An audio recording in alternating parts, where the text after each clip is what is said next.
Menteri Sumber Asli Nik Nazmi Nik Ahmad tewas di tangan Aflin Shauki. Ya, pengarah dan pelakon terkenal. Ini tamparan besar kepada Nik Nazmi yang juga naik Presiden Parti. Peluangnya untuk mempertahankan jawatan nasionalnya juga mula dipersoalkan. Timbalan Menteri Peralihan Tenaga dan Transformasi Air Akmal Saleh dikalahkan oleh Ketua AMK Johor Taufik Ismail di cabang Johor Bahru.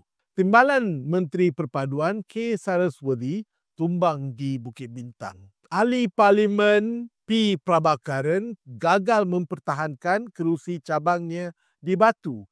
Kekalahan yang mungkin menandakan noktah pada kerjaya politiknya dan dia hanya berusia 29 tahun. Dan di Tebrau, Johor, satu cabang, dua ahli parlimen tewas. Prakash Maniam, nama yang kurang dikenali di luar Johor Bahru, berjaya menundukkan bukan satu tapi dua tokoh ahli parlimen Segamat Yuvenis Ramaraj dan ahli parlimen Tebrau, Jimmy Puah. Sementara itu, Timbalan Menteri Belia dan Ketua AMK Adam Adli gagal merebut jawatan Timbalan Ketua Cabang Hang Tuah Jaya di Melaka.